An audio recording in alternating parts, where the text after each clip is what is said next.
احنا ما عادش لينا مرجعيه. محتاجين نبخر الزقازيق لانها محسوده. ايه يا اسطى ده كرشت على فلان؟ ازاي نربي طفل ان يقول لا بثقه وادب؟ هي ست اميه بس هي علمتني حلوه قوي. انا عندي ازمه نفسيه. النهارده الحادثه بتبقى موجوده وكله بيطلع موبايله عشان يصور. إيه اللي احنا وصلنا ليه ده؟ فما تسيبش ابنك لدماغه. البنت محتاجه حد تحكي له، فتدور على صديقه تحكي لها، حكت لها فضحت سرها. هو انا هاكل ولا هلبس ولا؟ ده 5 دقايق مش هياخدوا من وقتك كتير. يعني 5 دقايق كافيين؟ صدقني 5 دقايق. انت في الاول والاخر انت خادمه لاسرتك. انا كده عايش مزاجي عال جدا. اوعى تختار بالشكل، اصفر بذات الدين. الحمد لله على نعمه الحمد لله. انت السلوك اللي انت عملته ده كان خطأ جدا، بس انا ما حبيتش ازعلك. هدفي من الحلقه في النهايه ان انا اطلع بكل شيء ايجابي. سامح المصري اتغير يا جماعه. ماشي بتاع سياسه بس. النهارده الحوار مختلف كده. يعني هو البرنامج اسمه جوه الصندوق، فصندوق واحد بس. ولكن لما يبقى مع شخصيه زي حضرتك لا، محتاجين نفتح اكتر من صندوق. جميل قوي. جميل قوي. هي الفكره نفسها فتح الصندوق ده شيء جميل قوي، ان انت تفتح شيء مقفول عليه بقاله كتير، فلازم تفتحه عشان تشوف اللي جواه. كتير لما نيجي مثلا نعمل مشروع يقول لك انا محتاج فكره ايوه بره الصندوق. على الرغم ان احنا في المجتمع بتاعنا بلد كبيره لها حضاره عريقه زي مصر، احنا لسه ما خلصناش اللي جوه الصندوق. خلينا نخلص اللي جوه الصندوق الاول وتعالى ندور على اللي بره الصندوق. اول صندوق حابين نفتحه مين هي الدكتوره زينب فهيم؟ في عجالة كده على طول سريعة. زينب فهيم دكتوراه علم نفس، الحمد لله رب العالمين، أم مصرية، يعني محبة للوطن وعاشقة لتراب مصر. بحب الشباب قوي وبحس إن هم طاقة الأمل في أي دولة، وعشان كده بقول لأي حد امسك في ولادك بإيدك واسنانك وطلعهم منتج حلو عشان البلد محتاجاه. كلنا محتاجين ولادنا ومحتاجين شبابنا عشان يبنونا ويبنوا بلد. زمان كان الجار للجار، الناس تطمن على بعض. دلوقتي الناس ما بقتش مستحمله بعض. نشوف خناقات في المواصلات، خناقات في الشوارع. ممكن حد يتخانق لمجرد انه حد مثلا ما قالوش صباح الخير. على الرغم ان احنا كنا زمان كنا بنطبطب على بعض قوي، كنا بنحس ببعض جدا. الله. ليه ما بقيناش نعيش مع بعض الفرحة بتاعت زمان؟ على الرغم ان الفقر زمان كان اكتر من دلوقتي، لو كنا حاليا دلوقتي بنعاني من مشاكل اقتصادية. نرجع بقى لإيه؟ لمبادئنا الدينية ونركز عليها ونشوف احنا لما بعدنا عنها حصل ايه. لما ندور من زمان كده ونبص زمان كان ايه اللي بيحصل لو شاب ركب أتوبيس ولقى سيدة مسنة أو امرأة حامل، على طول الشباب كله بيتسارع يجري ان هو يقوم عشان يقعد الست الفاضلة دي. النهاردة لا، النهاردة بيشوف وهي الست بتئن قدامه من الألم ولا كأنه شايف حاجة، ولا كأنه شايف حاجة، لأن هو ما ترباش على إيه؟ على الجدعانة، الرحمة والجدعانة، الرحمة والجدعانة، الجدعانة بتاع زمان. طيب إيه اللي خلى المجتمع يوصل للمرحلة دي؟ ما عادش عندنا القيم والمبادئ بتاعت زمان الجميلة، ما عادش عندنا لمة الأسرة، دفء الأسرة. احنا دلوقتي بقينا قاعدين في بيت واحد منعزلين عن بعض، كل واحد اخد الموبايل بتاعه، صح، ويا اما شاتنج يا اما بيتفرج على برامج هو عايزها، واصبح الفرد داخل الأسرة في وحدة متقوقع حوالين نفسه. الأم والأب طول النهار بيشتغلوا، بيرجعوا البيت إذا كان الأم تدور هتعمل أكلها إيه بسرعة عشان تلحق تنام عشان تقوم عشان الدوامة الصباحية. وفقدنا بقى الدفء والأسرة، العيلة، لمة العيلة ودفء العيلة، ونقعد نقول احنا عملنا ايه النهاردة والأب يعارض، لا المفروض كنت عملت كده، المفروض كنا عملنا كده. فيبدأ هنا الوعي بقى صح. ينتشر بقى القيم والمبادئ، يبدأ الأب الدفء ده سيادة النائبة كان بيولد الستر. الزقازيق الأيام اللي فاتت احنا بنقول محتاجين نبخر الزقازيق لأنها محسودة، مرت بكام خبر للأسف سلبي. وللأسف إن احنا بقينا نجري قوي ورا الاخبار يا السلبيه. فندم النهارده الحادثه بتبقى موجوده وكله بيطلع موبايله عشان يصور، ما بيدورش هيسعف ازاي اللي مرمي على الارض. هو عايز يصور عشان ياخد عدد مشاهدات اكتر، عشان ايه ده ايه ده صح. اللي احنا وصلنا ليه ده كان زمان الناس تجري عشان تغطي اللي عمل الحادثه، تجري عشان لو في شويه دم تداريهم بتراب. انا كنت بشوف ده وانا صغيره. النهارده لا، بشوف الحادثه وكل رافع موبايلاته عشان يصور الحادثه. طب احنا وصلنا كده ليه؟ وصلنا لكده ازاي؟ ده ممكن يأثر على تكوين او كميه المجتمع. ممكن يحصل عندنا تبلد للمشاعر. هو بقى فيه تبلد فعلا. سوي ايه؟ ما انا قلت لحضرتك اهو، احنا ما عادش لينا مرجعيه. كان زمان كان كل بيت فيه مرجعيه، في كبير. الكبير ده كان بيرسم الخريطه بتاعت الاسره كلها. يعني كان يقول لفلان ده انت هتطلع دكتور، انت هتطلع مهندس، انت هتطلع يبدا في اب، في دايركتور كده بيحرك الاسره. صح. النهارده دور الدايركتور ده اختفى، ودور الام بقى كمعلم اختفى، والام ما عادتش فاضيه تسمع ولادها ولا تسمع بنتها، فاصبحت الام مشغوله بحياتها والولاد كمان مشغولين بحياتهم.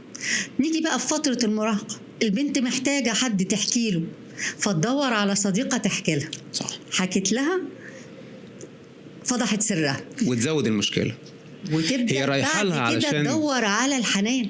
صح. ما احنا محتاجين الحنان في الفتره دي قوي. فيحصل بقى الايه، الطرف الاخر، الشق الاخر، تبدا تدور على الصنف الاخر اللي هي مفتقداه في البيت، الجنس الاخر اللي بابا ما بيقعدوش. اللي بقى وهكذا. صح. فاصبح في خلل في المجتمع، ما عادش في ترابط وفي تراحم بين الاسره وبعضها. صح. فخلاص هو ده اللي بيؤدي بينا تبلد المشاعر في كل شيء. زمان كنا بنلاقي الاب مش موجود بس الام قايمه بالدورين. لا انا مش عايز اقول كده كمان، ده حضرتك كنت تلاقي الجار اللي هو مش قريب، الجار ده كان بيبقى معاه سلطة الاب، والجارة اللي هي خالتي واللي هي عمي كان بيبقى معاه سلطة الاب، وخالتي او جارتي كان بيبقى معاها سلطة الام. فعش اعمل غلط قدام منها، ولو عملت غلط هي تيجي تقولي لا ده عيب وده حرام وما ينفعش نعمل ده وده غلط. ليه دلوقتي الشباب بقوا بيطالبوا بالحرية المطلقة، ومن حق ان انا اجرب، ومن حق ان انا، على الرغم ان ده للأسف بيوصلنا نتائج سلبية؟ يمكن احنا كنا بنتناقش مع بعض قبل ما ندخل، قلت لحضرتك اختفاء دور القدوة. ما عادش في قدوة، وبالتالي ما عادش في مرجعية للشباب، وبالتالي كل شاب بيقارن نفسه باللي أعلى منه. العيال طول النهار قاعدة على موبايلات، بتشاهد حياة الفنانين والممثلين والمليارديرات، هو عايز يوصل، فأصبح عنده عجالة في كل شيء، هو مستعجل، عايز يوصل وخلاص. نعم. في وجع موجود حاليا دلوقتي، على الرغم ان احنا بنقول هو اللي احنا بنعمله ده تقليد اعمى، ولا ده دور التكنولوجيا والوضع اختلف. ولو انا اتكلمت وقلت اللي انت بتعمله حاليا دلوقتي ضد الاصول اللي احنا تربينا عليها، تقول لي بابا انت دقة قديمة. ازاي اقنع بقى بنتي او ابني اللي هو لسه صغير في مرحلة المراهقة؟ لا انت ما ربيتوش على الاصول حضرتك.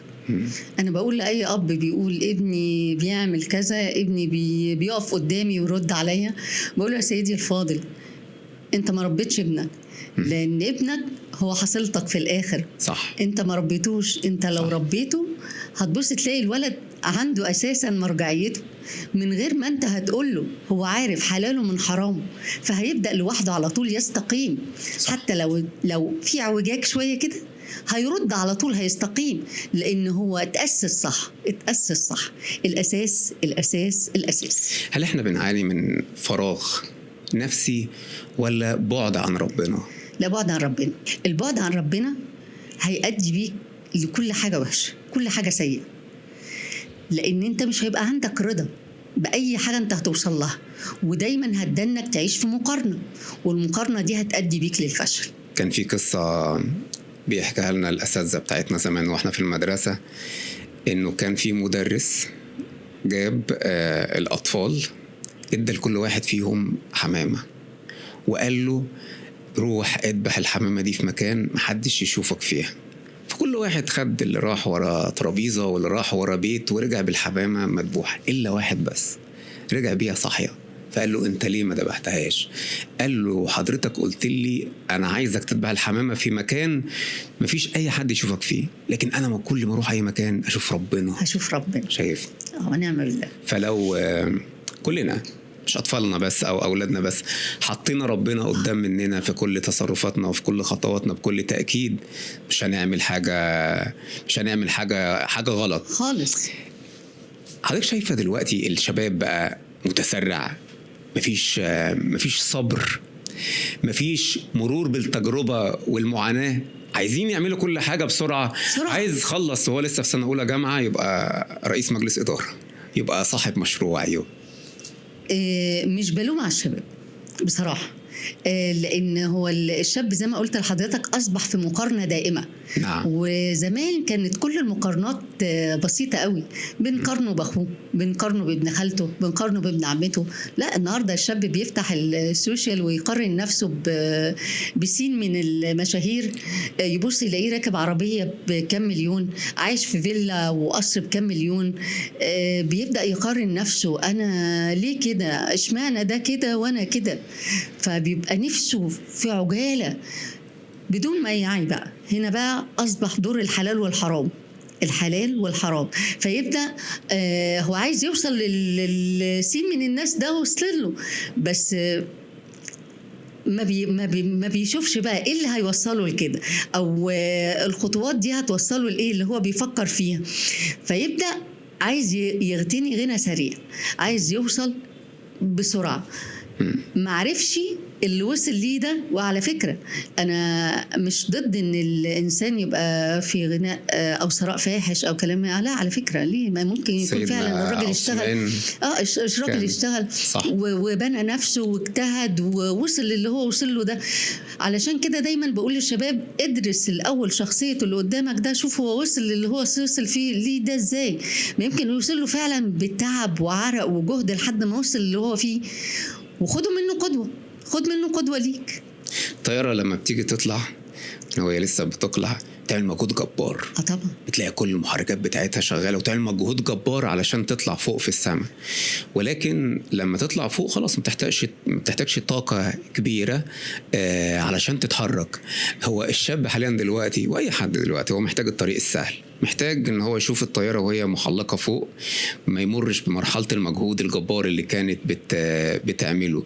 ولكن لو اللي بتبني بسهولة بيتهد بسهولة.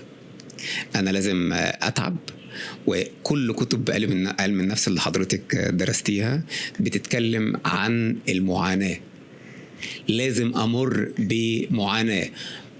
محمد صلاح قبل ما يكون محمد صلاح هو مر بمعاناة. مفيش لذة، صح.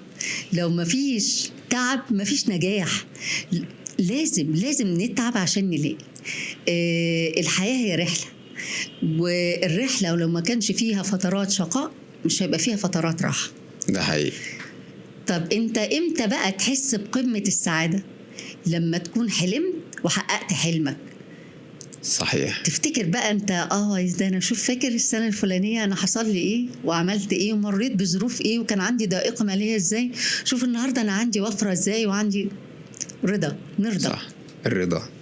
الست لما في بداية طريقها بتقول لنفسها لا أنا ما أروحش أتجوز وجوزي يصرف عليا، أنا لازم يكون عندي استقلال مادي علشان بعد كده لو جوزي عمل معايا مشكلة أعرف أعيش بشكل كويس.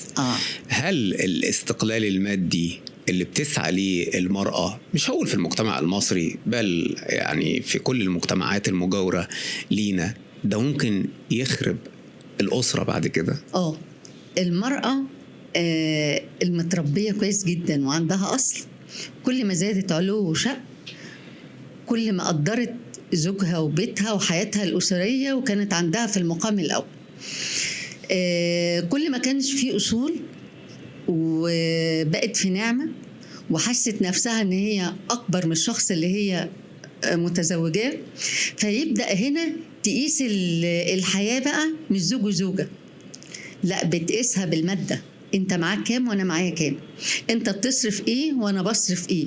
يبقى هنا فقدنا منظومة الأسرة، فقدنا ان ده بيت، فقدنا ان دي الاربع حيطان اللي بيضمونا الرحمة والحنان والدفء الأسري، فقدناه بقى. فنبدأ نقيم بعض انا وهو، هو بيجيب ايه وانا بجيب ايه، ويصبح العيل مشتت.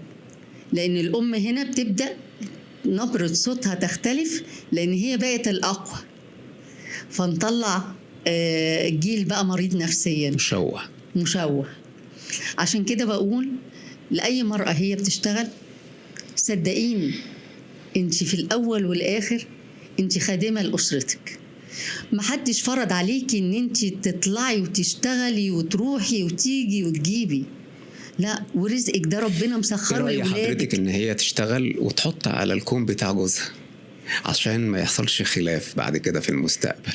احنا بكل تأكيد مش ضد ان المرأة تشتغل، لا لا لا خالص. انا لسه بقول لحضرتك اهو، اشتغلي، بس صدقيني كل ما حسيتي ان ربنا بيرزقك عشان خاطر بيتك وولادك، هتحسي ان انت لا حيلة ليكي ولا في الرزق ولا في اي حاجة. بالعكس، ده ربنا سبحانه وتعالى بعت رزق ولادك ورزق بيتك عن طريقك فقط. بس يعني ربنا بيكرمك عشان خاطر الأسرة دي. فالهدف هنا ان انا بشتغل عشان اكمل وابني الأسرة، مش يوصلني بعد كده ان انا اخد قرار الطلاق. هو ده ان ده رزقنا كلنا، بتاعنا كلنا، مش جاي ليا انا بس، لا، ده رزقي ورزق ولادي ورزق جوزي، هو ده رزقنا. بنشوف يعني حد ذكي جدا او يعني راجل او ست، وبرضه ربنا رزقه بالنعم بتاعته، الجمال والاخلاق والرقي، وعلى الرغم من ذلك بيختار اختيار ممكن يكون خاطئ لشريك الحياة، سواء كان الطرف الذكر او الانثى. حضرتك شايفة ان الاختيار الغلط لشريك الحياة ممكن يدمر الأسرة مستقبليا؟ ده مليون المية. انا بقول لأي شاب قادم على مرحلة خطوبة وزواج، حط دايما في بالك ان الزوجة مش مجرد فتاة جميلة، جميلة المظهر، ولا لا لا، اوعى تختار بالشكل، واوعى تختار بين طبقة يعني ثرية وطبقة أرستقراطية، لا لا، ما تختارش كده خالص. اصفر بذات الدين. قول فصل بقى، قول فصل. نعم. طب لو هي عندها دين هتتقي الله فيك، لو هي عندها دين هتربي ولادك كويس، نعم. لو هي عندها دين هتحميك انت من مخاطر الزمن، وهتعيش معاك على الحلوة والمر. مفيش شخص ما بيجيلوش فترات بيبقى فيها تعبان ماديا، بعد كده ربنا يكرم ويبقى مرتاح ماديا. الفترات دي لو مش شريكة واقفة سندة، نعم، اتهدت الأسرة كلها. بنلاقي في الأعياد والمناسبات الواتساب متغرق رسائل، بعت ليك صورة، بعت ليك رسالة صغيرة، بحزن قوي، ما فيهاش روح. بحزن يعني ان احنا بقينا مجرد ايموشن كده، واخد بالك، وبنطمن مع بعض من بعض كده على الستوري. ده منزل ستوري النهارده فرحان مبسوط، على فكرة لا لا لا، مش ممكن الستوري دي بتنم عن اللي جواه. ده بالعكس، ده ممكن رميها لك علشان يحسسك ان هو مبسوط او يحسس الناس انه مبسوط. لا، زمان كانت الدنيا حلوة قوي. يعني ايه؟ يعني كنا لما نقعد يومين 3 كده ما نشوفش بعض، اجري البس وانزل واروح وازور ونبدا نتزاور ونتشاور، اعمل مجهود عشان اروح اطمن على ونتشاور، واخد بال حضرتك، ونقعد مع بعض كده قاعده كلها دفء وحب وحنان، ونفضل نسال بعض عملت ايه النهارده، انت رحت فين، انت جيت منين، انت مش باين ليه بقالك كام يوم، فيبدا يشرح لك، يقول لك والله كان عندي كذا، طب انت ما قلتليش ليه عشان اقف جنبك.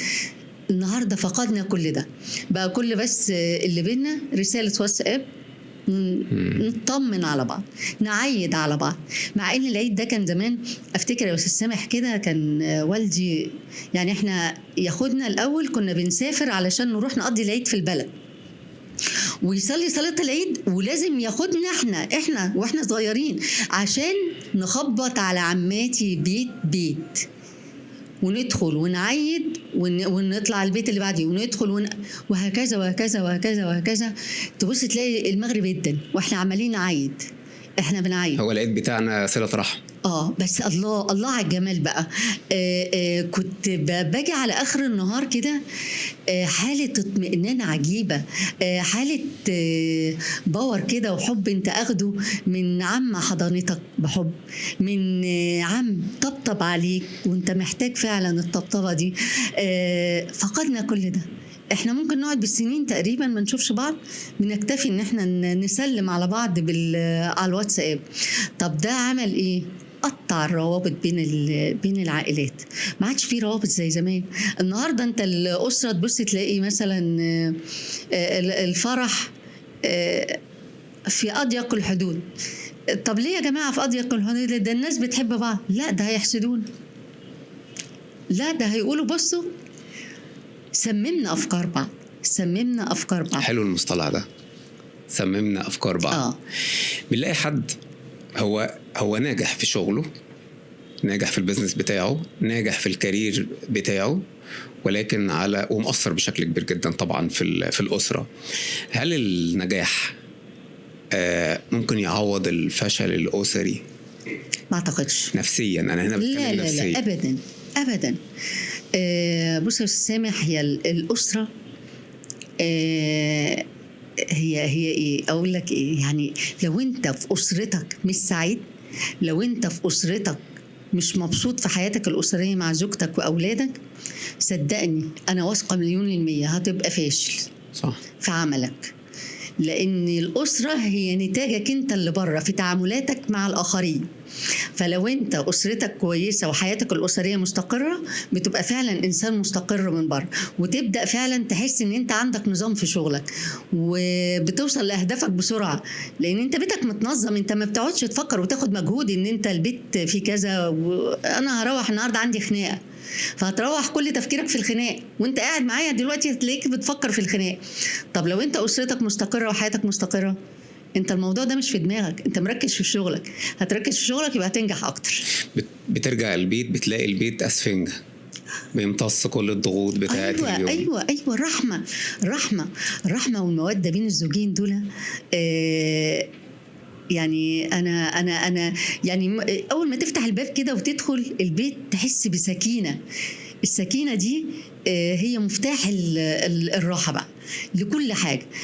بنت تجري عليك وتحضنك، ابني يقول لك انت وحشتني قوي يا بابا. انت ضيعت، لو انت طول النهار عامل مجهود خارق وسمعت الكلمه دي من ابنك او بنتك، دابت كل الوجع كله راح.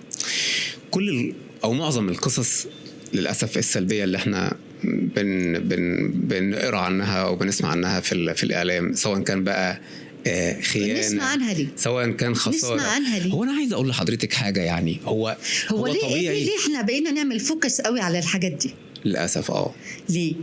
وليه بطلنا نجيب النماذج الحلوة الجميلة اللي في بلدنا؟ احنا نمتلك فعلا نمتلك شخصيات عظيمة جدا، بس ما فيش حد مسلط عليها الضوء.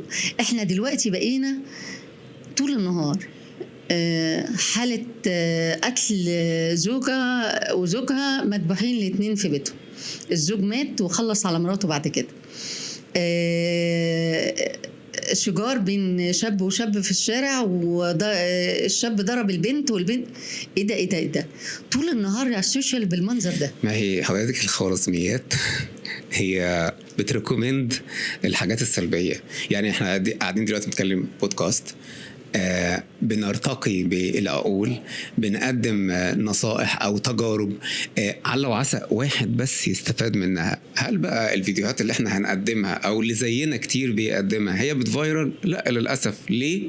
لانه تجار الدم هم هدفهم ان هم يطلعوا السلبيات. يا جماعة المحتوى انتقوا المحتوى، بطلوا تلعبوا في عقول البشر، وتشوفوا الحاجة بتاعت الإنسان وتدنكوا تدوسوا عليها لحد ما تطلعوا مجرم. ما هو المجرم ده برضو يعني هو مجرم، بس هو ايه اللي ادى بيه ان هو يبقى مجرم كده؟ صناعة ظروف وصناعة مجتمع وصناعة نفسية وصراع نفسي وضغط اسري مش هو كل ده المجرم؟ فبيبدا يعمل عمليه اسقاط على المجتمع، ولما يسقط اللي بداخله على المجتمع يبقى عايز ينتقم منك وينتقم مني وينتقم من كل حد عايش كويس، عشان هو مش قادر يعيش كويس. ده حقيقي.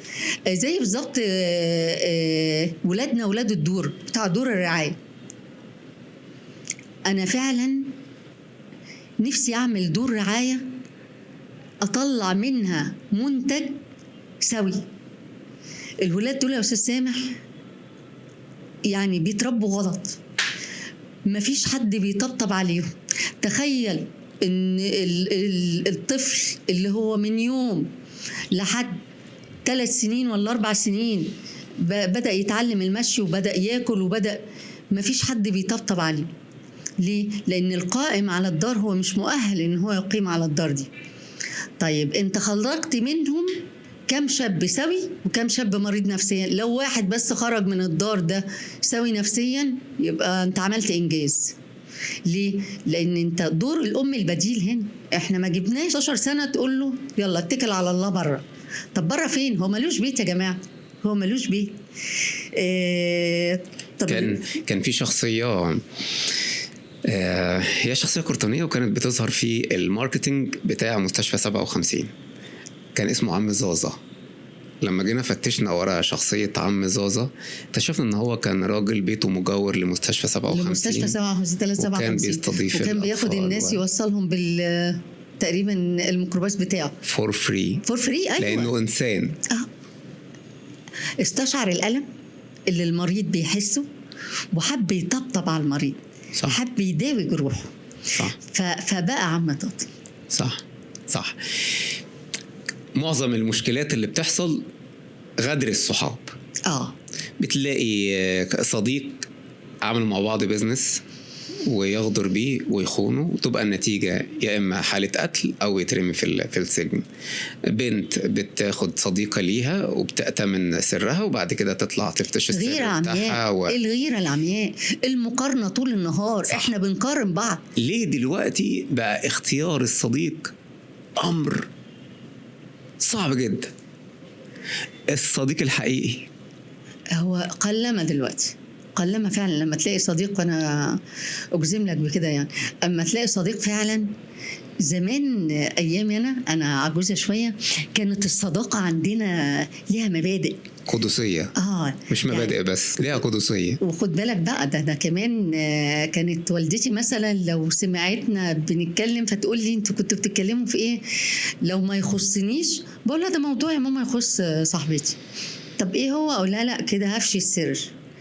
لان ماما قالت لي قبل كده ان ما ينفعش ان احنا، خد بالك ده تعليمها مش تعليم، هي ست اميه بس هي علمتني حلو قوي. فاولا مش انت قلتي لي ان لو انا حكيت لك يبقى انا كده هفشي سر، يبقى انا مش هقول. فتقوم تقولي لا فعلا ايوه اوعي تقولي لي هي قالت لك ايه، انا بحسبك انت اللي عندك مشكله يا حبيبتي. او لا ما عنديش انا مشكله. فالصديق زمان كان بيختار صديقه نفس الصفات ونفس المستوى الاجتماعي ونفس الثقافة ونفس الفكر ونفس في تقارب في هنا احنا ماشيين مع بعض في لاين واحد. لا النهاردة لا، أنا عايزة صاحب اللي أعلى مني، عايزة صاحب اللي هيوصلني، عايزة صاحب اللي ما عادتش الصداقة صداقة. الصداقة دي مصطلح أنا يعني مش عايزه اقول لك مصطلح خطير. الصدوق فعلا هتبص تلاقي لو انت متضايق من غير ما يشوفك هو حاسس ان انت متضايق. لو انت عندك فرح هتحس ان هو اكتر فرحان اكتر منك. لو انت عندك حزن هتلاقيه حزين اكتر منك. ليه؟ لانه هو فعلا قلبه لمس قلبك. في ايموشن ليه في ايموشن بينك وبينه. انما النهارده ما بقتش صداقه، اسمها مصالح. انا بصاحب سامح عشان سامح هطلع منه بمصلحه. فدي النتيجة، مفيش أصدقاء، في مصالح. للأسف. للأسف. امتى السكوت بيبقى تنازل علشان المركب تمشي، وامتى نقدر نقول عليه ان هو ده ضعف؟ دايما أقول السكوت منتهى القوة. في كلتا الحالتين السكوت منتهى القوة. عمر السكوت ما كان ضعف. أنا ممكن أسكت عشان الموقف ما يحتدمش بيني وبين الشخص اللي أنا بكلمه.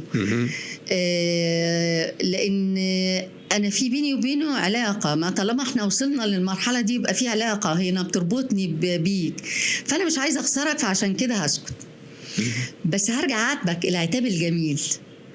فهنا خليت أصول المودة بيني وبينك، لأن أنا ما نهرتكش ساعتها، سكت.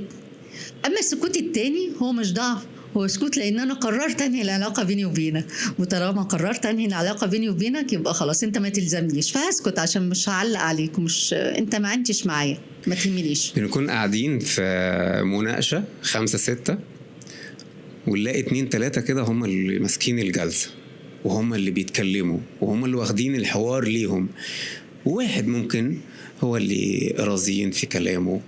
مين هنا الأقوى، اللي بيتكلم كتير ولا اللي بيستمع أكتر؟ لا، خاف من اللي بيستمع أكتر، لأن اللي بيستمع أكتر هو بيفصل كل كلمة بتتقال. اللي بيتكلم كتير ما بيسمعش إلا نفسه، فبيغلط كتير. فعش أخده قدوة؟ لا، ما ينفعش أخد قدوة للي بيستمع أكتر. الاستماع هو تعليم غير مباشر. دايما حتى التلقي، القرآن لما نزل بالتلقي، احنا بنسمع ونحفظ بعد ما نسمع، صح كده؟ ده حقيقي، بنتلقاه. هكذا برضو العلم حضرتك بتتلقاه. اي حاجة في الحياة انت عشان تفهمها كويس قوي لازم تنصت وتسمع عشان تحفظ وتفهم. طب لو انت اتكلمت لا هتحفظ ولا هتفهم. لكن مش معنى كده ان انت على طول ساكت يعني، لا طبعا. في الامور التي تتطلب من اتخاذ قرار لازم تتخذ القرار فورا طبعا. احنا في حلقة سابقة بيبقى في جزء في اخر البودكاست احنا بنسأل الضيف نقول له تقترح مين يبقى معانا ضيف في الحلقات الجاية. فهو في حد اقترح حضرتك، وانا كنت متفق جدا طبعا مع الاختيار ده. هقول لحضرتك هي مين في نهاية الحلقة، لكن انا كنت مستني الحلقة دي جدا بتاعت حضرتك، مش علشان اعمل شغلي لا، علشان خاطر اتعلم من حضرتك. ربنا يخليك يا استاذ. حضرتك بجد شخصية عظيمة. ربنا يخليك. انا يعني اعرف حضرتك تقريبا كده يمكن 10 سنين. فعلا ما قابلنيش واحد بس بيقول كلمة سلبية على حضرتك. يعني ده نعمة من ربنا والله، وستر، كرم ربنا، ورصيد من الستر. كرم ربنا ورصيد من الستر ورضا ربنا عليا. يعني دايما في حياة الإنسان كده جوانب مضيئة. فإذا كان حد بيتكلم عليك كتير حلو فتعرف إن ربنا راضي عنك، يعني دي من علامات رضا ربنا سبحانه وتعالى على البشر. صح، الكلام حضرتك ممتع ومفيد جدا، ولكن عبد الرحمن بيشاور لي من ورا الكاميرا ناخد فاصل، فهناخد فاصل ونرجع تاني. كان في حد من الزملاء بيقول بلاش نقول كل حاجة على الشباب سلبية، كل حاجة سلبية. طبعا يعني مش كل حاجة بنقولها على الشباب سلبية، ولكن هو في حاجة يعني هنتكلم فيها وبعد كده نقفل الباب بتاع السلبية. في حاجة بنلمسها عند الشباب اسمها ثقافة الاستسهال. ثقافة الاستسهال، عايز يوصل لكل حاجة بسرعة، عايز يتدرب في المناصب بسرعة، عايز يشتغل، عايز يبقى مليونير بسرعة. ننصحهم نقول لهم ايه؟ ما هو لسه كنت بقول لحضرتك في الأول عايزين نعمل فوكس عن الحاجات الجميلة بقى. كفاية دم صح. ومشاكل وخناقات، ونجيب بقى نشوف النماذج الحلوة دي اللي هي بتدينا طاقة، بتدينا أمل، وبتدينا تفاؤل. انت كل ما هتلمس في الشباب اللي هم ولادنا دول الفكر الجميل ده، هتحس ان مصر بخير. ده حقيقي، الوعي عندهم عالي. الولاد بس عايزة حد يديها الدفعة بس الأولانية، اللي يقول لها لا انت ممكن تاخدي الطريق ده هيوصلك. انما شبابنا بخير ما تقلقش. يا رب شبابنا خير، لانه الشباب هم عصب الامه. هو بنتكلم على بلد- ما فيش امه من غير شباب. لا، الامه دي بالذات، مصر بالذات، قوامها 60% شباب. 60% شباب، ايوه. الشريحه العظمى من انت عندك الهرم 3/4 شباب. فلو انت ما استغلتش الطاقه دي انت خسران، ده حقيقي. انت خسران. زمان كنا بنشوف دايما الثانوية العامة وبعبع الثانوية العامة، عشان تخرج من الثانوية العامة تدخل في بعبع تاني كليات القمة، فأنت لازم تاخد شهادة علشان تاخد. هل هل أنا الشهادات دايما اقول وتاني هقول لكل اب وام، أيوة. اوعي تقيس ابنك بكليه انه بدخوله كليه قمه هو كده وصل للقمه يعني. لا لا خالص. هو لسه في أصلا كليات قمة؟ ما اعتقدش زي زمان بقى. زمان كانت الناس يا طب يا هندسه، بعد كده انت فاشل.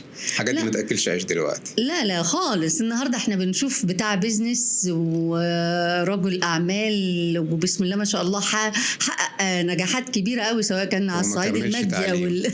ما كنتش كمل تعليم. فاصبح النهارده معلش مقياس زي زمان، معلش مقياس زي زمان. طب اقول للام بقى وكل اب، سيب ابنك يختار، بلاش تختار له النبي. لان لو انت اخترت له انت كده يا اما حطمته يا اما طلع دكتور بس هيبقى فاشل، او مهندس فاشل. سيبه هو يحدد نفسه. انا كان يعني كان ابني الوسطاني في ثانويه عامه وانا كنت استاذ الجامعه، فزمايلي بيقولوا لي طبعا عبد الله هيدخل صيدله، فقلت لهم لا والله هو عايز يدخل بيزنس. فازاي يعني هيدخل بيزنس يعني ويضيع صيدله؟ يا جماعه هو عايز كده. أيوة. وانت فين دورك؟ ما انا دوري اللي بقول له كويس يلا جو، مش انت عايز بيزنس جو. يعني قولا واحدا، هل الشهادات الأكاديمية دلوقتي تأكل عيش؟ لا، ده الشخص هو اللي بيحدد بقى. سوفت سكيلز. لا، لازم اخد الشهاده، ولكن خد جنبها سوفت خد سكيلز. خد شهادتك الاول.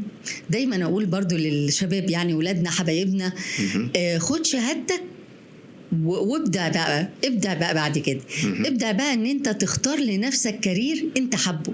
كل ما حبيت الكارير بتاعك كل ما ابدعت فيه. بتبص تلاقي دكتور متفاني في شغله جدا، هو حابب شغله. ضابط متفاني في شغله، هو حابب شغله. كنت شفت لقطة على السوشيال، احد امناء الشرطه وهو بيزيح الاذى من الطريق يعني. فايه الجمال ده؟ الله، هي دي النماذج بقى اللي احنا عايزينها. على الرغم ان ده مش شغله، بس هو ايه، عارف ان ده هيعيق المرور فبدأ يزيحه عن الناس. طب مصداقا برضو لقول رسول الله ان هو بيزيح الأذى عن طريق المسلمين، بيزيح الأذى عن طريق المسلمين. فبنبص بقى نلاقي النماذج الحلوة دي نعمل عليها فوكس بقى. انا لما بشوف حاجة زي كده بشيرها، لان هو ده اللي انا عايزاه. الشباب حلو والشباب جميل، بس لو احنا وجهناه صح واستخدمنا الطاقة اللي فيه. الشباب كله طاقة وكله حيوية. نقول له، أنا دايما أقول له لشبابي احلم عشان توصل لحلم. اللي ما بيحلمش مش هيوصل، لأنه ما خططش لنفسه. اللي بيخطط لنفسه بيحلم بيوصل.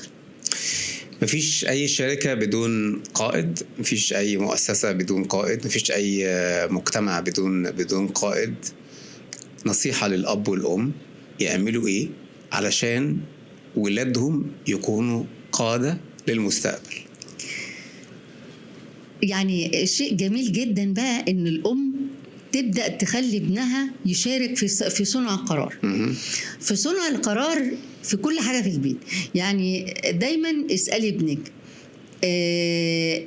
انت حابب تاكل ايه بكرة؟ حاجة بسيطة كده، واخد بالك؟ فيقول لها عايز اكل كذا يا ماما، فتحقق له تاني يوم الأمنية اللي هو ياكل، فهو يحس ان هو عمل قرار. ايه ده ماما عملت لي اللي انا بحبه. طب خليه يعتمد على نفسه، توضيبه لسريره كل يوم، مساعدته ليكي في البيت كل يوم. خليه يشاركك يومياتك، خليه يبقى هو صاحب قراره. صاحب قراره. أنا دايما كنت أقول بلاش أنظم لك وقتك، لأن أنا مش هقدر أنظم لك وقتك لأن وقتك، إنما سيب ابنك ينظم وانت راجعه على نظام. بمعنى ايه؟ يعني انا دايما اقول لك اعمل جدول عشان تعرف تذاكر، واجي ابص على الجدول مثلا، الله، طب انت ليه عامل مثلا ساعتين راحه؟ ما انت ممكن تاخد ساعه يعني بريك اولاني وبريك تاني بدل ما تاخد الساعتين مره واحده. يعني خليكي دايما كده الاسترشاد، بلاش دايما الاوردر. الولد او البنت كل ما اديتي له توجيه باوردر، كل ما بعد عن الامر اللي انت بتقوليه. كل ما اديتي له المعلومه في شكل نصيحه وشكل انت براحتك، عايز تعملها اعملها، مش عايز تعملها انت حر، انت حر. فيبدا هو يفكر تاني، لا انا هاخد راي ماما لان راي ماما كويس. ليه؟ لانه ما حسش ان اتفرض عليه. صح. لما النصيحة ساعات بتطلع دلوقتي من الأب والأم أو حتى الجد والجدة، يترد مثلا من الشباب دلوقتي يقول يا بابا أنت دقة قديمة، الكلام والحاجات بتاعت زمان دي ما تمشيش معانا دلوقتي. إزاي نقدر نحقق المعادلة؟ أو احنا يا جماعه مطالبين ان احنا ننزل ليهم ولا هم اللي يطلعوا لينا؟ لا، انزل. انزل ليه؟ انزل. ما ينفعش تطلع. هو معاش مراحلك القديمه، انما انت عايش معاك جديد، يبقى انت اللي تنزل له مش هو اللي يطلع لك. وتنزل له وتبقى حكيم قوي وانت بتنزل. انا دايما كنت احب اتعلم الاكسبريشن اللي بيقولوه علشان اقوله انا مع الولاد في وسط ما احنا بنتكلم، عشان ما يحسش ان انا بعيده عنه. ايه يا اسطى، ده كرشت على فلان، ده مش عارفه ايه. اكسبريشن بصراحه كان غريب عليا، انا مش عارفاه، واخد بالك؟ بس اضطريت اتعلمه علشان تقللي الجاب اللي موجود. ما اعملش فجوه بيني وبينهم. فيبدا هو يحكي لك لان هو حاسس ان انت بقيت خلاص انت مشاركه. فلما يحس بالشراكه اللي بينك وبينه هيرجع لك في كل حاجه. في واحدة ممكن تسمعنا دلوقتي تقول يا بابا أنا دايما بقول لك محتاجين ننزل نركب عجل مع بعض وأنت ساعات بتكسل وبتاع. اوعى ما تشاركش ولادك لعبهم، اوعى ما تشاركهمش فرحتهم، اوعى ما تشاركهمش حزنهم، اوعى ما تشاركهمش أكلة حلوة، اوعى ما تشاركهمش حضن دافي بينك وبينهم. ايه الخطورة لو أنا ما عملتش ده كأب؟ هو انت كأب بقى انت كده مش أب. انا بتهيألي الأبوة والأمومة دي يعني هي غريزة وفطرة، لو ما عشتهاش بحذافيرها مش هتحس بحلاوتها. لو ما بوستش، لو ما حضنتش، ممكن هتعيش ازاي؟ لا، هل ممكن يتاخد البوسة والحضن من حد بره البيت؟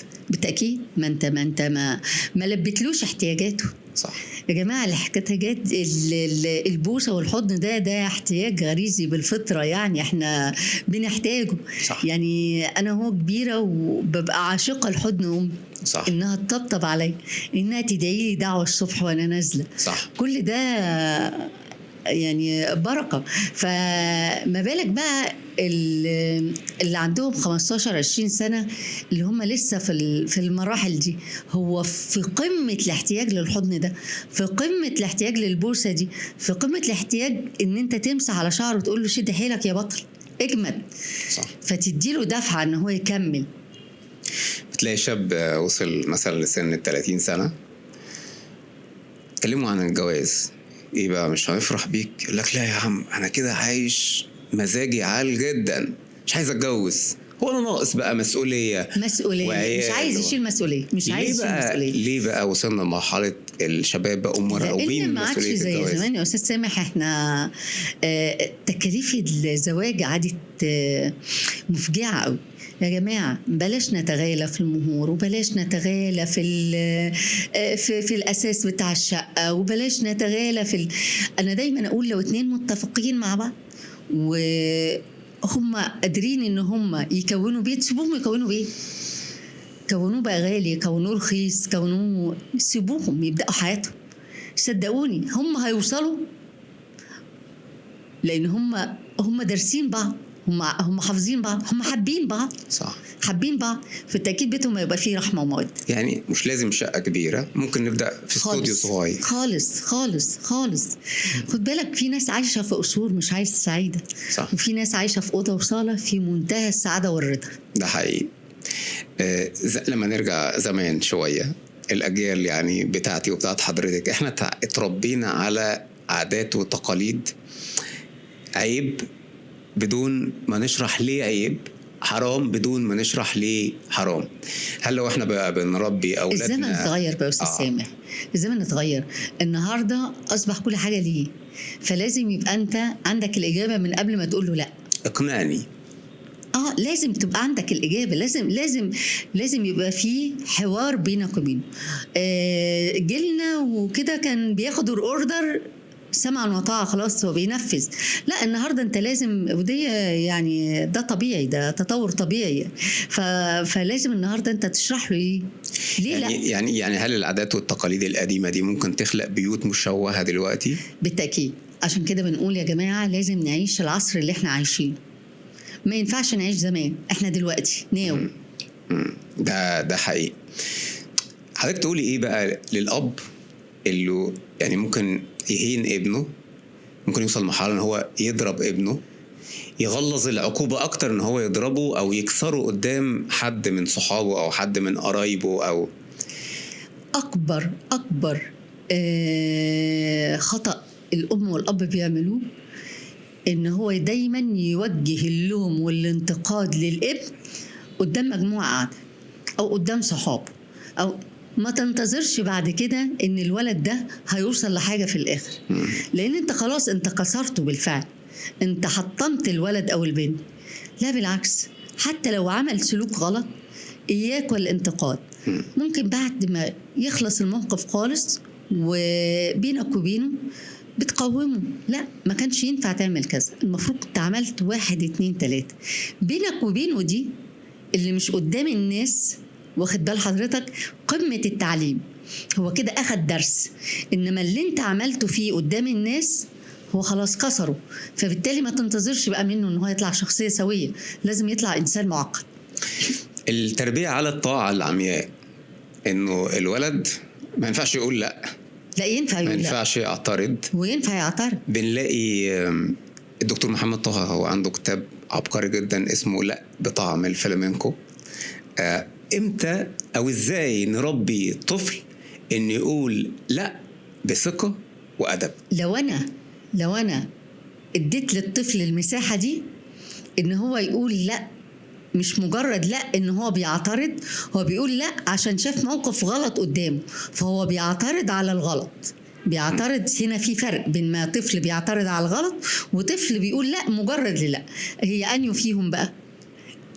انيو فيهم؟ لا بالتأكيد لو طفل بيقول لا وهو يعي كلمة لا، فلازم الأسرة كلها لا عشان كذا، لا انت صح، واوعى تتكسف ان انت تقول لابنك ان انت صح.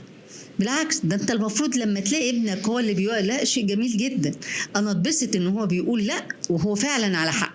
عدم تربية الأطفال أو الأبناء على قولة اللا ممكن تخلق منه شخصية ضعيفة في المستقبل. طبعا بني آدم اتربى على الخضوع والخنوع والاستسلام، خلاص في أي حاجة مش هيقدر يقول لا. اسمعوا ولادكم، اسمعوهم لأن الفكر اتغير عن زمان، اسمعوهم لأن المؤثرات الاجتماعية بقت أشد كتير جدا من زمان. فالنهاردة لازم تبقى صاحب أب وصاحب وابن عم وابن خال وكل حاجة، انت بتمثل لابنك النهاردة كل حاجة. هيرد على حضرتك ويقول لك هو أنا هأكل ولا هلبس ولا؟ ده 5 دقايق مش هياخدوا من وقتك كتير. يعني 5 دقايق كافيين؟ صدقني 5 دقايق. يعني لو انت واقفة بتطبخي، هاتي ابنك واقفين معاك، ايه يا حبيبي انت عامل ايه النهاردة؟ انت اخبارك ايه؟ مين زعلك في المدرسة؟ مين قالك؟ مين؟ هو لوحده هيبقى اوتوماتيك، اول ما بيجي هيرمي شنطته ويجري عليكي يشوفك انت فين، عشان يحكي لك، عشان يسمع منك ايه الصح وايه الغلط. علشان بعد كده ما نقولش ولادنا ما بيسمعوش الكلام، ما بيسمعوش الكلام ان انت ما سمعتيهوش اساسا. كويس ان حضرتك اتكلمت على انه هاتي ابنك اتكلمي معاه وانت بتطبخي. بنلاقي بعض الامهات هي ما بتطلبش من لا البنت او الولد يشيلوا كوبايه الميه اللي موجوده لحد لما توصل لمرحله الزواج، هي او هو. هل لو احنا ما ربناش ولادنا على المسؤوليه وان هم يتعلموا الحياه الاسريه والحياه الزوجيه، ده ممكن يوصلنا؟ ده ممكن اسال حضرتك سؤال؟ اتفضلي. انا بقى ليه حالات الطلاق كترت؟ هو ده بس دي الاجابه بتاعتك. هو ده بالظبط. ده هيوصلنا للمأذون قبل ما ننسى عنوانه. تأكيد. ليه؟ أنت مش مقدر قيمة الأسرة، يعني إيه؟ مش مقدر المسؤولية اللي أنت بقيت فيها، لأن أنت كل حاجة بقيتك على السهل كده. أنت كل حاجة بتجيلك لحد عندك، المية لحد عندك، الأكل لحد عندك، أنت ما تعبتش في حاجة. غير بقى أسرة، واخد بال حضرتك؟ أنا بقول الأم هي المايسترو، بتدخل من بيتها، يلا انت اعمل كذا وانت هتعمل كذا وانا هدخل اعمل كذا وانا هدخل اعمل كذا. الله، في مشاركة. في مشاركة بقى وتشجيع. أسرة زي دي هتطلع ايه؟ منتجها هيبقى ايه؟ ممتاز جدا. واخد بال حضرتك؟ طب أسرة الأم هي اللي واقفة طول النهار من الشغل بره للشغل البيت، والطفل بيجي يرمي شنطته ويقلع هدومه ويرميها عشان هي تشيلها. تقولي لها ايه؟ تقولي ايه لماما اللي هي ما عودتش ولادها على المشاركة وعلى المسؤولية؟ هقول لها انت اللي هتندمي في الاخر. بالظبط.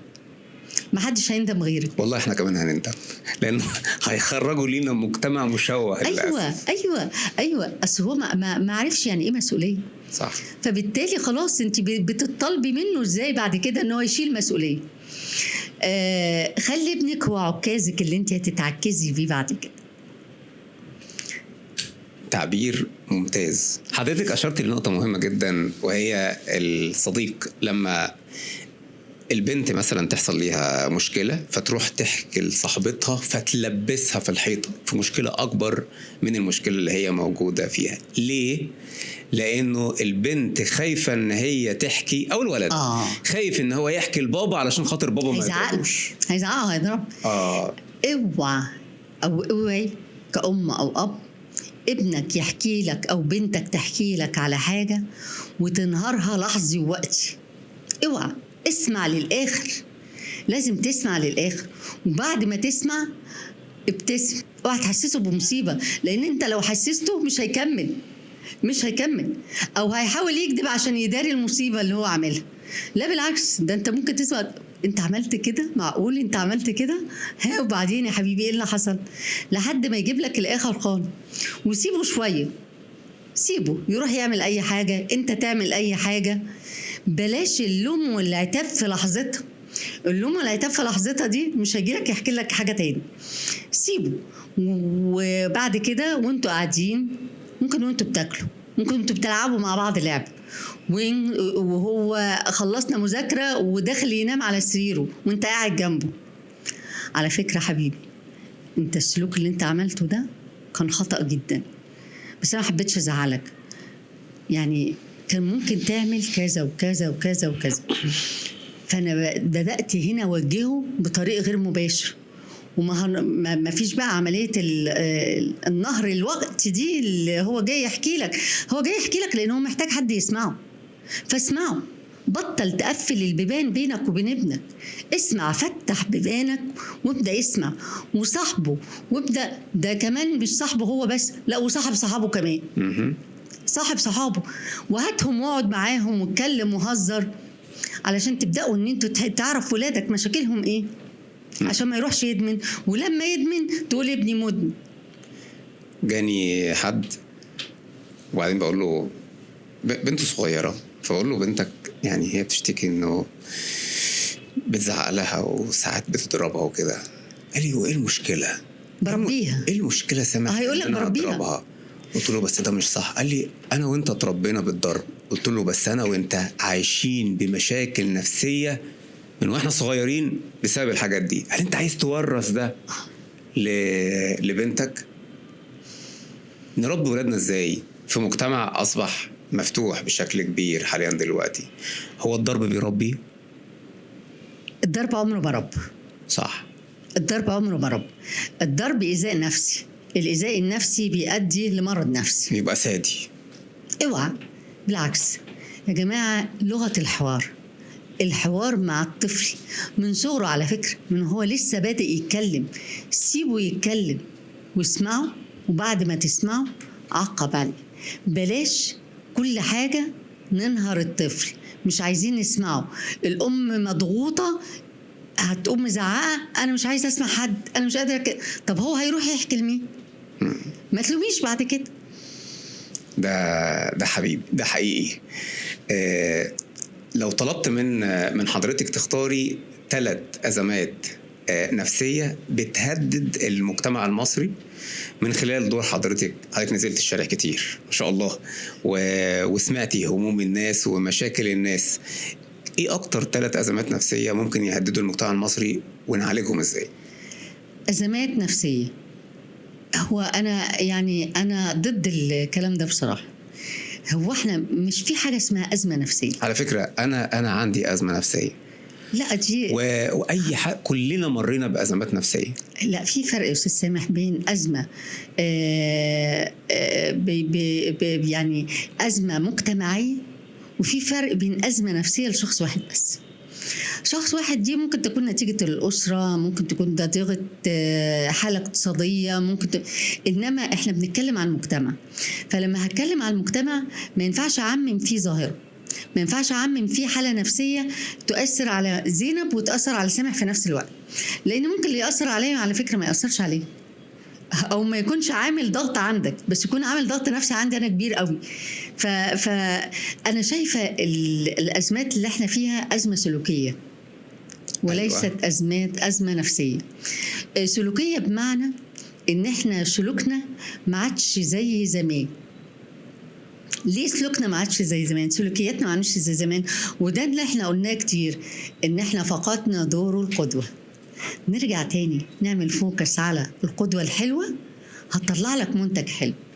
زمان كنت أحب مدرس فعايز أطلع زي المدرس، كنت أتفرج على دكتور عايز أطلع زي الدكتور ده، فكنت أنا اللي بختار مش أنت اللي بتختار لي.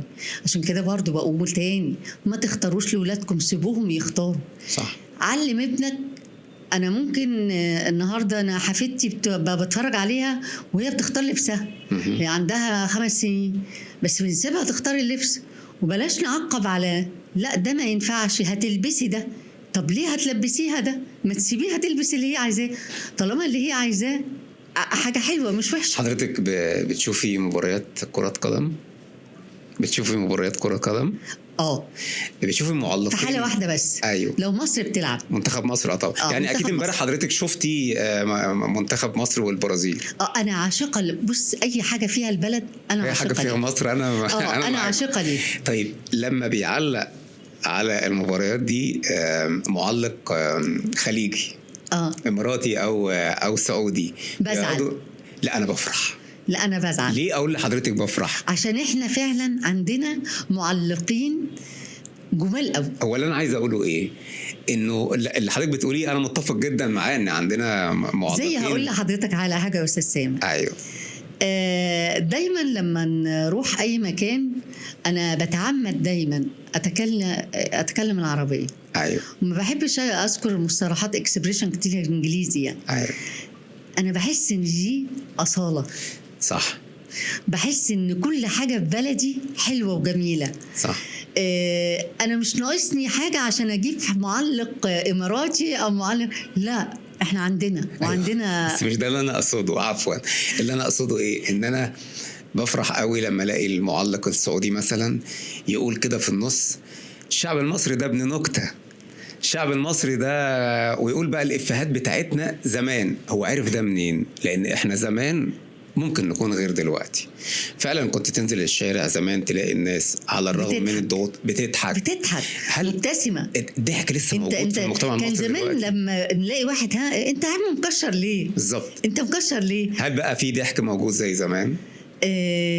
بص يا استاذ سامح، الضغوط الاقتصادية العالم يا جماعة، مش مصر بس، العالم بالظبط. بيعاني منها النهارده بسبب الحروب او سبب كورونا او سبب عندنا احداث يعني متتاليه ورا بعضها فعلا تهد اقتصاد اي دوله، تهد اقتصاد اي دوله. طب احنا متطلباتنا كمان بقت عاليه قوي. زمان يا استاذ سامح كان الناس ممكن تمشي يومها، صح. النهارده لا. ليه؟ لان انت اصبح الاحتياج في كل حاجه. والاحتياج ايه بقى؟ مش على قد ان انا رغيف عيش والدنيا هتمشي لا، احنا النهارده اصبح بين بالتالي المحل والمحل ما فيش 100 متر علشان ده بيعمل اكل كذا وده بيعمل اكل كذا، وانا عايزه ادوق وانت عايز تدوق الدنيا اصبحت فيها تكلف. زمان كان كل واحد بيبص في ورقته، محدش بيبص. انا بحب ابص في ورقتي قوي. ايوه، بعشق البص في ورقتي. عشان كده يمكن انا بحب التركيز قوي. اللي يركز في نفسه قوي ويبص في ورقته قوي ينجح قوي. ده حقيقي. يا ريت كل الناس تبص في ورقتها. احنا لما بنتكلم مع يعني اهالينا عن التفاؤل، ويقول لي تفاؤل ايه يا عم؟ انت مش شايف الضغوط الاقتصاديه؟ هو احنا ملاحقين؟ ازاي نرجع التفاؤل للمجتمع بتاعنا؟ والله يا استاذ سامح الدنيا مليانه تفاؤل. اوعى تبص للجانب المظلم، بص للجانب الجميل. بص ان انت عايش سعيد في بيتك مع اولادك، دي نعمه يعني ما يدركهاش الا فاقدها. بص كده لبنتك وهي نازله الصبح رايحه المدرسه في امن وامان، مش ده داعي للتفاؤل؟ بص لنفسك انت وانت نازل شغلك وبتشتغل وقادر ان انت تكفي بيتك وولادك، مش ده بيدعو للتفاؤل؟ بص للشباب وبص لمصر، هتحس ايه الجمال ده، ايه العظمه دي. كل حته في بلدك النهارده انا بفتخر ان انا مصريه. انا مصريه بكل ما تعيه الجمله. يعني مصريه ايه؟ مصريه انت النهارده مصر معنيش زي زمان. النهارده مصر هي ملجأ لكل حد عنده متضرر في وطنه. انت اليمني عندك، السوداني عندك، اخواتنا كلهم وحبايبنا، السوري عندك، العراقي عندك. ايه الجمال ده؟ يعني البلد اللي قادرة تستوعب إن الجنسيات المختلفة دي كلها رحمة ونعمة من عند ربنا سبحانه وتعالى. كل الحاجات دي هي نص الكوباية المليان، ما تبصش للفاضي. وتبص ليه الفاضي؟ بص للنعم اللي موجودة بص للنعم اللي عندك. شوف ربنا أنعم عليك بإيه عشان ترضى. هقول تاني لحضرتك، الرضا هو اللي هيوصلك للسعادة. كل ما كنت راضي كل ما تحس ان انت مبسوط وسعيد. كل ما بصيتش في ورقتك مش هترضى ولا تحس بأي سعادة. هدفي من الحلقة في النهاية ان انا اطلع بكل شيء ايجابي وكل شيء مفيد.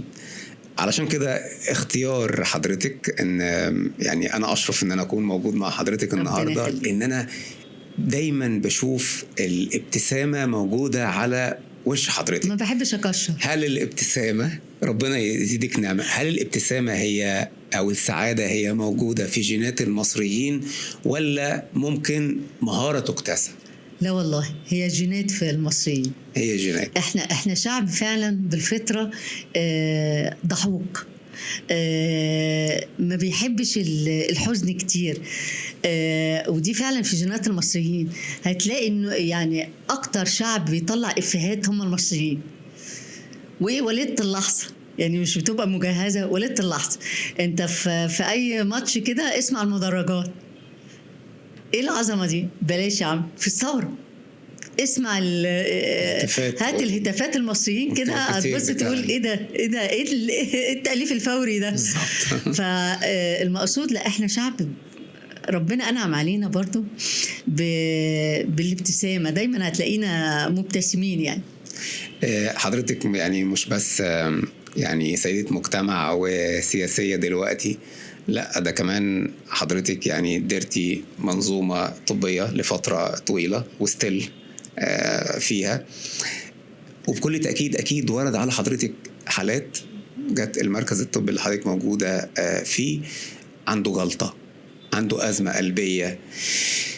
هل الحاجات دي ممكن تحصل لمجرد ان هو زعل او اتضايق او ما استخدمش نعمة ربنا عليه وهي الابتسامة والتناسي والتغافل؟ لا، احنا عايزين نفرق بين مرض طبي، واخد بال لا انا مش حضرتك، بتكلم في الحاجات العضوية اللي هي ممكن توصل لي حالة أدت للحزن الشديد. ف أنا لما يعني لو جت حالة زي كده، على فكرة أنا ممكن أكون أول واحدة يعني بتجري عشان تستقبلها يعني. فأبدأ أطبطب على المريض وأقول له ما تخافش يا بابا، إن شاء الله الدنيا زي الفل وأنت جميل وأنت مش. أبص ألاقيه بيبتسم. أنا طمنته، بس أنا طمنته، حاسس 40% من التوتر اللي موجود عنده خلاص بدأ يطمن. طب بدأ الدكتور يجي ويكشف، وبدأنا نحلل وبدأنا نعمل، واخد بال حضرتك، واكتشف ان هو عنده. قول له ده حاجه بسيطه والله، ده ربنا ان شاء الله يعني، خد بس دواك والدنيا ظبط معاك ومش عارفه ايه، وانت هتبقى زي الفل. انت عارف بقى ده نص العلاج. ما تحسسش المريض ابدا ان دي نهايه العالم. انا بشوف ناس عندهم كانسر بس عندهم امل وتفاؤل، مش عند واحد سليم، وعندهم حب للحياه بطريقه رهيبه جدا، مع انه على فكره ممكن يكون عارف جدا ان هو ايامه معدوده، ومع ذلك هو عايز يستمتع بكل لحظه. او ممكن يكون عنده رضا، والرضا هو راضي بده. وراضي. عارف ليه؟ لانه عارف ان ده سبحان الله يعني ده من رب العالمين، هو ما جابوش لنفسه. بالظبط. انا مش عايز اعدي الجزء بتاع الحمد لله ده بسهوله قوي. كان في دور قام بيه الاستاذ احمد امين، كان دور عبقري جدا في الحقيقه، حبيته قوي. انا كان اكتر حاجه عجبني في المسلسل الديكور بتاعه والكتابه. ولكن انا لو قلتي لي ايه اللي انت فاكره من المسلسل ده كله، اقول لحضرتك مره قال جمله او كان بيرددها بشكل دائم وهو كان بيربي الاطفال الصغيرين. المسلسل كان اسمه جزيره غمام. هو كان قايم بدور عظيم جدا. كان دايما بيقول للاطفال، يقول الحمد لله على نعمه الحمد لله. الحمد ده شيء جميل جدا يا استاذ سامح.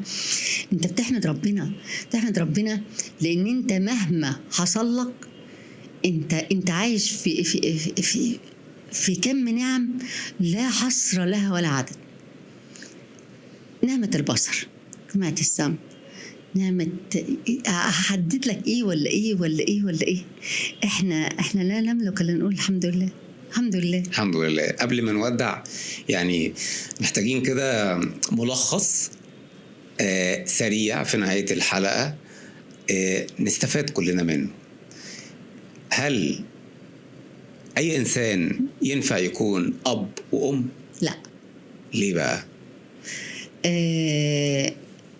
لما تبقى قد المسؤولية ساعتها قرر ان انت تبقى أب أو يعني مش جاهز ما تتجوزش او جوز وما تخلفش، يعني هتبقى صعبة شوية.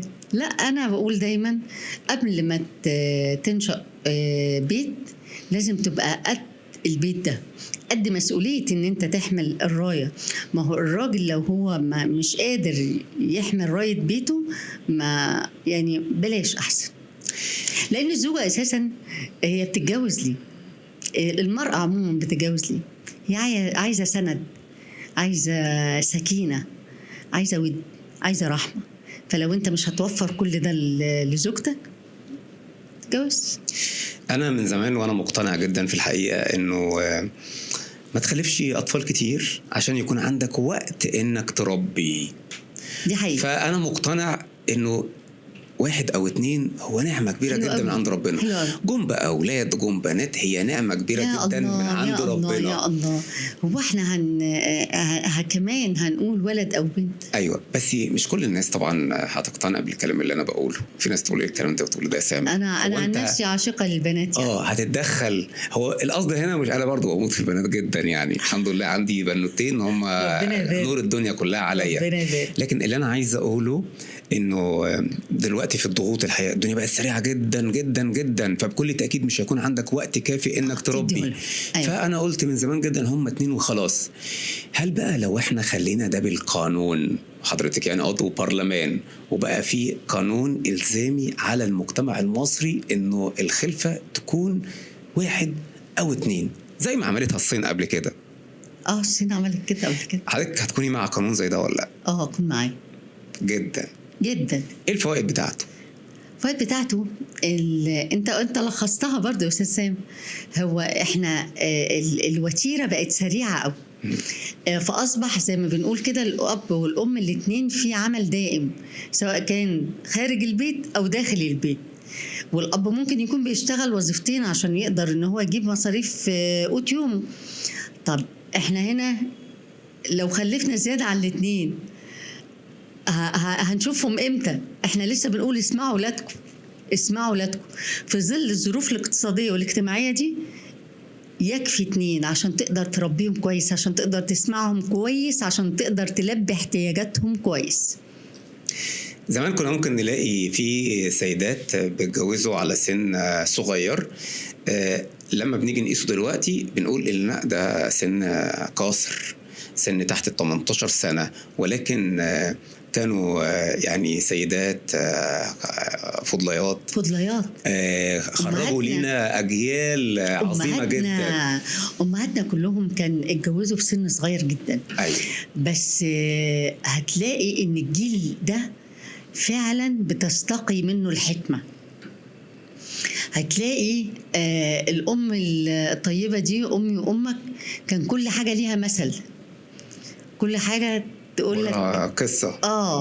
واخد بالك؟ ودي حكمة، يعني كنت تاخد حكمة من المثل زمان. ده حكمة حضرتك. المثل مش تسالي، كان حكمة. لا، هي بتديك على فكرة هي بتعلمك بالمثل ده فعلا. يعني بتعلم حضرتك بالمثل ده. يعني مثلا امشي عدل يحتار عدوك فيك. خلاص مش محتاج حاجة تاني، فسرها بقى المثل ده يعني لامم حاجات كتير قوي. صح، كتير قوي. لو جيت بصيت لها، ايه المدرسة دي، ايه الجمال ده اللي هي علمتهولي ده. ايه تاني امثال؟ اكفي القدرة على فمها تطلع البنت لامها. صح. الله، يعني انت لما تروح تختار عروسة شوف الاول البيت، وشوف الام بتعامل زوجها ازاي، عشان مراتك هتبقى مرآة صح لأمها. شوف حضرتك، سامح من شوية كان بيسأل حضرتك على حسن الاختيار والتوافق الاختيار والتوافق ما أنا بقول لحضرتك مش كل دي أمثال زمان أمهاتنا وجداتنا. فلا، ده أنا ساعات كده أراجع الأمثال دي ألاقي إن كل مثل هو مدرسة، موسوعة، منهج. أنا بصراحة بقى لي فترة كبيرة واخد قرار إني ما أروحش أحضر لأي خطوبة ولا فرح لأي بنت تحت سن مش هقول 20 يمكن 23 سنة. لأنه شايف للأسف حاليا دلوقتي احنا الأجيال بقت خوياء، مفيش وعي، مفيش ثقافة. علشان كده بقول لحضرتك برضو، هل ينفع ان احنا نشرع قانون يلزم اي شاب او فتاة مقبلين على الزواج ان هم يبقى معاهم رخصة زواج؟ لازم ياخد دبلومة لمدة 6 شهور الأول بالقانون. لسه هقول لحضرتك هو ليه ما يخضعش المتزوجين لتدريب نفسي قبل الزواج ب6 شهور مثلا؟ صح. أنا ببدأ أديهم ما هي بص حضرتك، هو احنا بنلاقي ليه الطلاق زاد؟ لأن هم خلاص هم الاتنين ما تعبوش في البيت أوي، وما تعبوش في تكوين البيت أوي.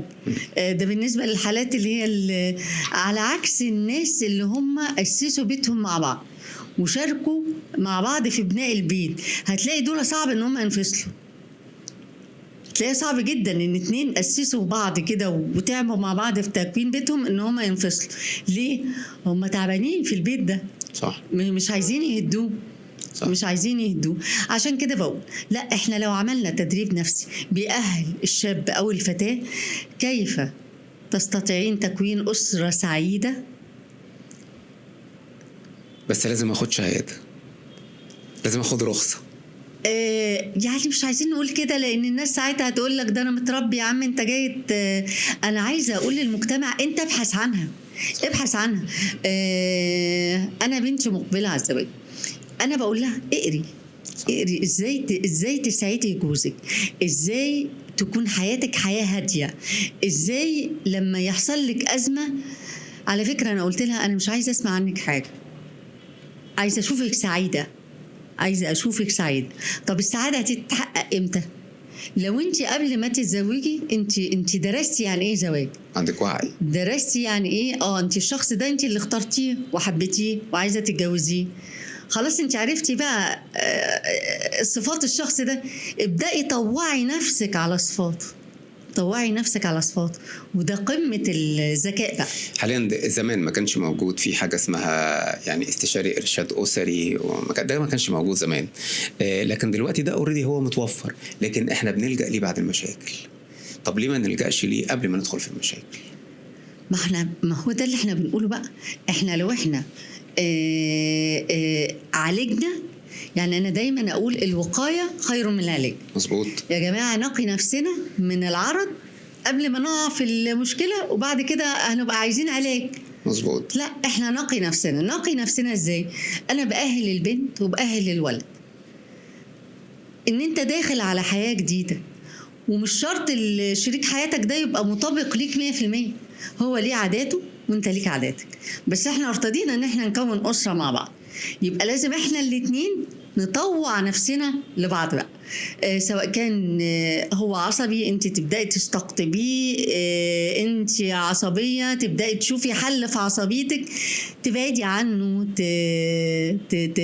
تصلي. المهم ان انت ما يحتدمش النقاش بينك وبينه لحد ما نعمل مشكله. نعم. النقاش حوالين قانون الأحوال الشخصية، ده النقاش ده العلني في التوقيت الحالي جدل واسع. في كلام بيتقال إنه ممكن يحق للزوجة إن هي تطلب الطلاق بعد 6 شهور.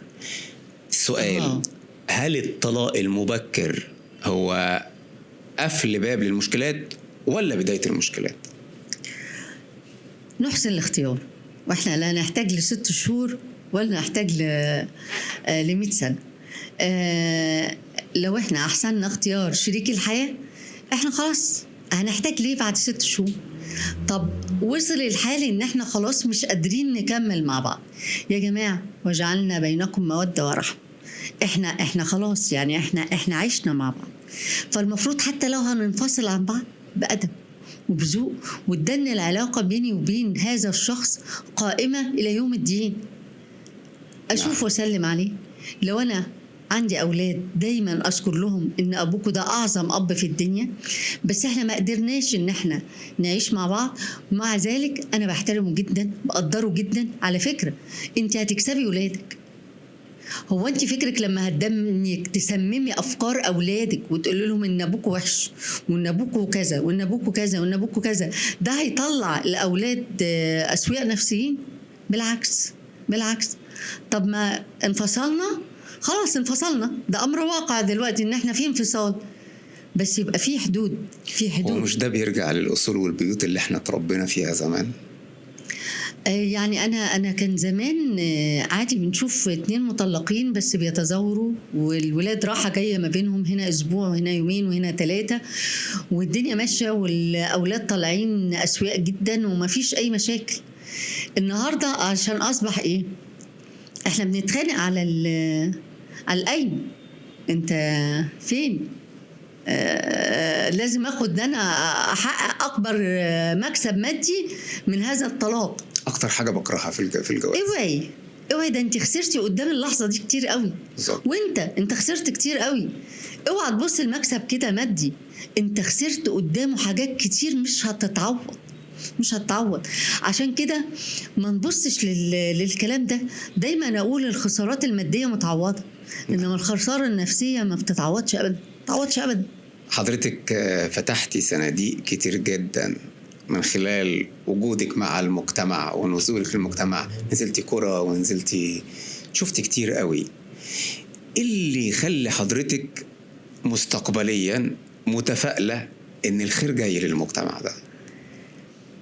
انا متفائلة لما بقعد مع الشباب وبسمع افكارهم وبسمع اللي عايزين يحققوه، بحس لا الدنيا جميلة. لما بشوف رئيسنا بحس لا مصر هتبقى في حتة تانية. لما بشوف مشاريع كل يوم بتتحقق على ارض الواقع بقول لا احنا ماشيين صح. فطالما ماشيين صح لازم نتفائل ونضحك ونتبسط ونقول مصر بخير. يا رب دايما مصر بخير. ايه اللي حضرتك قلتيه النهارده وكنتش حابه تقوليه؟ لا خالص، مفيش حاجه ما اقول. على فكره عمري ما اتكلم الكلام اللي انا وانا حابه اقوله، لان انت ما بتمليش عليا يا استاذ سامح. احنا اتكلم مفيش حاجه حضرتك ندمانه عليها؟ لا خالص خالص خالص. يعني حضرتك موافقه ان احنا نذيع؟ طبعا. حابه اعرف راي حضرتك في فكره بودكاست جوه الصندوق. بصراحه هي فكره جميله، و يعني طلعتنا بقى من الحوار السياسة والحوار الاقتصادي اللي بيزعل الناس من بعض.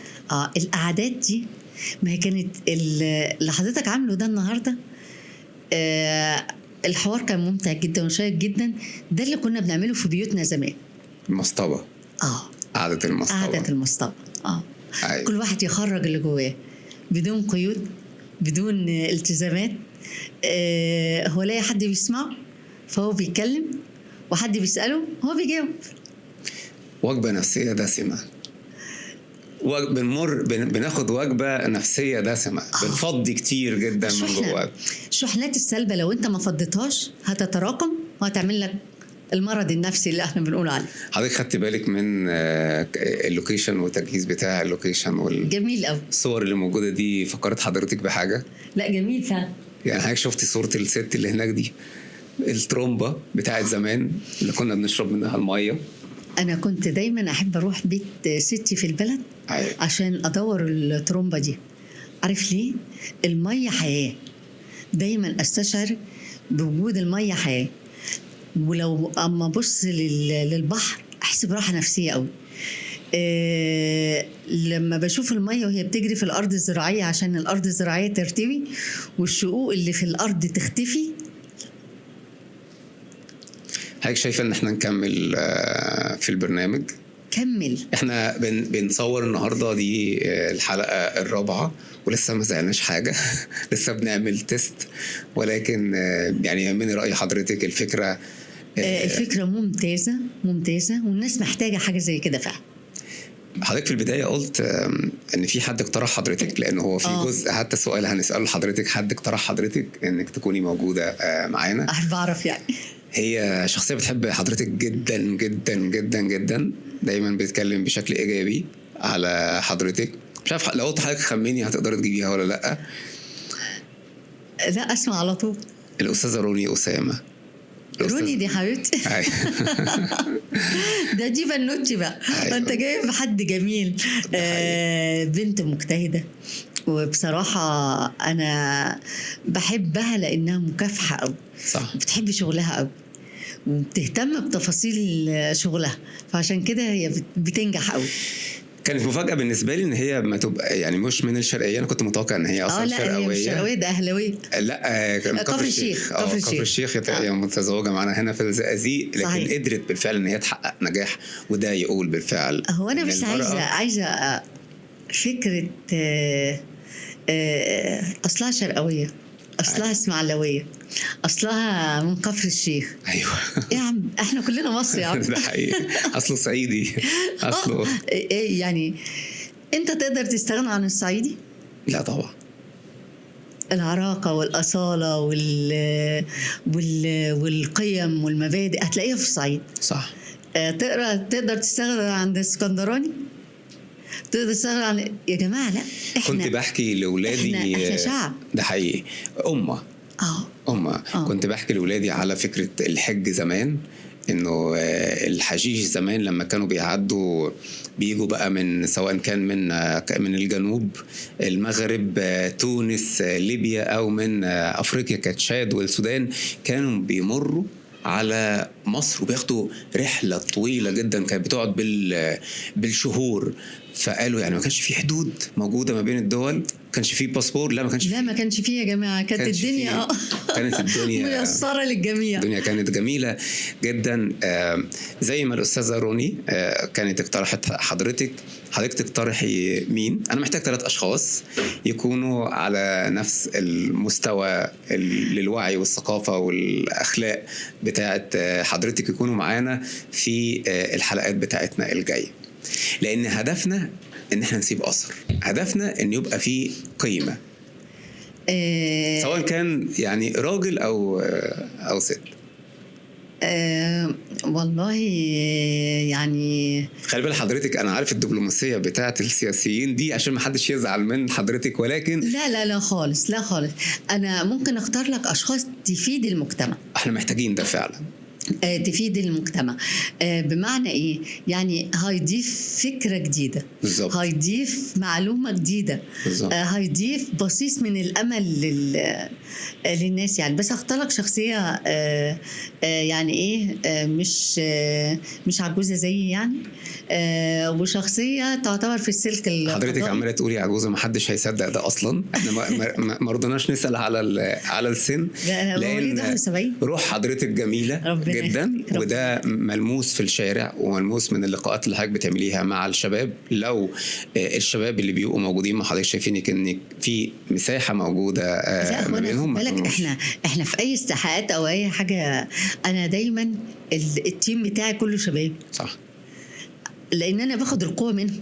انا باخد الباور منهم. صحيح لو مش معايا الشباب ده ما اعرفش اشتغل. صح. بحس جريهم، تنطيطهم، افكارهم. الشباب جمال. مين بقى اللي يبقى موجود معانا في الحلقات الجايه؟ يعني نقول المستشار مصطفى دياب. موافق جدا. موافق جدا جدا جدا. طيب لو شخصيه تانية نسائيه بقى؟ ايوه نسائيه. يعني انا عايزه اختار لك حد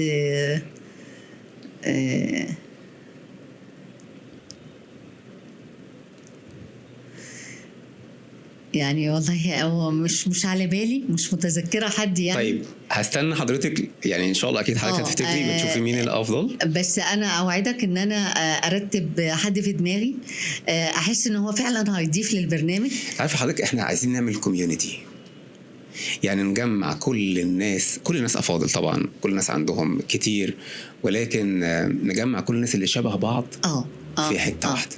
ده اللي احنا محتاجين نعمله. يا ريت. انا سعيد جدا باللقاء مع حضرتك. على المستوى الشخصي استفدت كتير جدا، اتعلمت حاجات كتير جدا من شخصية عظيمة زي حضرتك، ونأمل بالفعل ان هي تكون تحقق الإضافة، وبإذن الله يعني هيبقى في اكستنشن او لقاء تاني هنكمل فيه، لان احنا ما قدرناش نخلص كل حاجة. نعمل حلقات نقاشية، يعني ما بقاش البرنامج انا وانت بس، لا انا اتمنى ان يكون في حوار مشترك، في اكثر من ضيف، ويبقى في حوار مشترك وحوار هادف وحوار بناء. هنطلع بحاجات جميله. انا امل ده بصراحه، لكن محتاج شويه مجهود كبير انه انت تقدر اصلا تعمل توافق فكري ما بين كل اللي موجودين. انت لسه بتقول ايه؟ انت نفسك تجمع الناس اللي شبه بعض. ايوه، لو جمعت الناس اللي شبه بعض هيبقى حوار جميل جدا وحوار محترم جدا. ليه؟ لان كل واحد هيبقى هو عارف حدوده فين، صح، او عارف هيضيف امتى وهيسكت امتى وهيتكلم امتى. سعدت جدا بحضرتك، وشكرا جدا لوقت حضرتك، وشكرا ان حضرتك يعني استجبتي ان تكوني ضيفه معانا. ويا رب كل التوفيق وكل النجاح، لان انت حد جميل. شكرا. وانا على المستوى الشخصي كنت بعايزه حضرتك جدا. شكرا. من ايام ما كنت في الموقع. شكرا. يمكن انا كانت كلامي معاك كله كان عن السياسه وكلام من ده. سامح المصري اتغير يا جماعه، مش بتاع سياسه بس. النهارده الحوار مختلف. ده حقيقي. النهارده الحوار مختلف. ده حقيقي. شكرا جدا ليك. ربنا يخليك. شكرا.